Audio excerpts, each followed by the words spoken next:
Hey guys, it's Wes with Dirt Concepts coming at you today with part 2 of the R1 Wurks V21-HD 21.5 motor review. Last night I had a chance to take my touring car, which is a Mugen Seiki MTC2R, up to Pro Level RC in Chesterfield, Missouri, and go ahead and test out this motor. Without further ado, let's get started and I'll give you my thoughts on how that went, as well as we'll look at some on-track footage.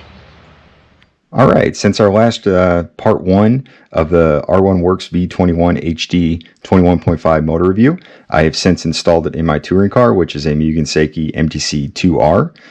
In addition to that, I made some other changes to the car for the 21.5 TC class, which includes obviously the touring car body, the slick tires, and the motor. In addition to that, I also installed some supporting upgrades, which include the MR33 low friction belts, and adjusted my belt tension accordingly. I also installed 1UP Racing CV ceramic bearings in the drivetrain, as well as in the outer hubs on the front and the rear. Now, one thing worth notable for the 21.5 touring car class is the minimum weight requirement per rules, which is 1,320 grams. This particular car comes in a little bit above that, so I believe there's some opportunity to get a little bit more acceleration out of this particular setup, including this R1 motor, when I can get that weight down a little bit further. The gearing that I chose to start with is a 92-tooth spur gear and a 47-tooth pinion gear. I felt like this was appropriate gearing. After 5 to 5.5 minutes of continuous track time without stopping, the car would come off the track and the motor would temp right at about 140 degrees, which is right about where I want it. So overall, I feel like that's a good starting point for the particular track that I'm racing at. As far as ESC changes that I had to make to support this particular motor, really, I didn't make any setup changes to the car. I did make a few adjustments in the ESC, which included just turning down the brakes. I felt like with the strong magnets in this motor, the brakes were much more powerful than what they were with my previous motor. So I did turn down the brakes some, but other than that, I really didn't touch much with the car. I felt like it was great pretty much right out of the box. So anyway, let's take a look at some on-track footage, and I'll let you be the judge on how this motor performs.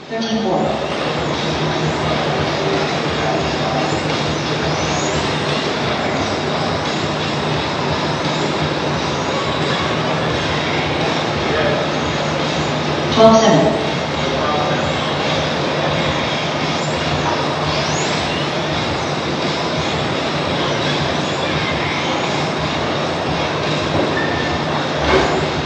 12-9.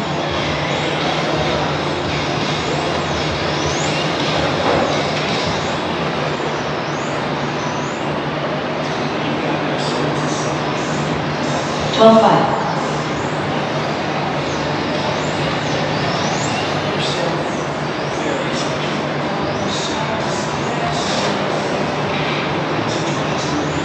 12-8.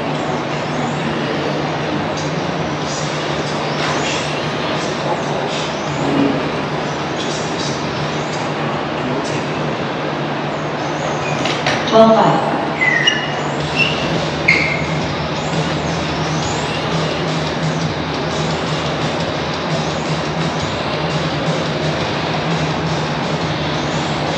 12-7.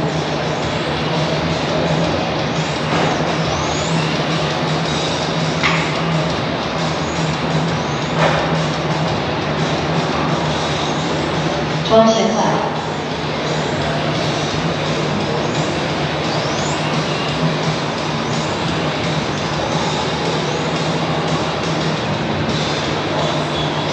12-6.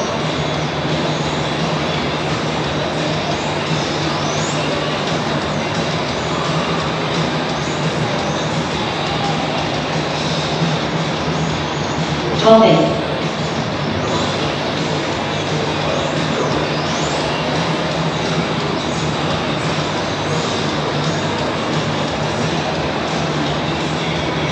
12.6.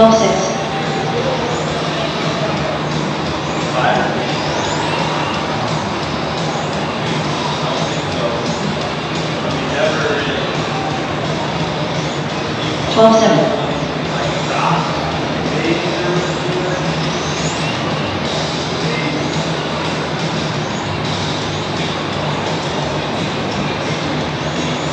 12.8. All right, time for final thoughts. Overall, super impressed with the performance of this R1 Wurks V21-HD 21.5 Spec motor. I do plan on installing some of the optional parts from R1 Wurks on this particular motor. So that would be the titanium motor screws, as well as the titanium coated timing ring and the titanium timing screws. In addition to that, I will be installing the two ceramic bearings for this motor. So all that in all is going to help boost the maximum RPM of the motor anywhere from, let's say, 500 RPM up to maybe at most 800 RPM. So it's a highly recommended upgrade for any spec class. So overall, yes, I would recommend this motor to anyone that's looking to get into 21.5 touring car racing, or maybe even for off-road use. I think that this is a fantastic choice. It's got a lot of low-end acceleration. The top end of the motor is perfect to where the car was actually topping out about 3/4 of the way down the straightaway, and at the same time coming off the track at about 140 degrees after 5 minutes of runtime. You really can't complain with that. So overall, awesome motor.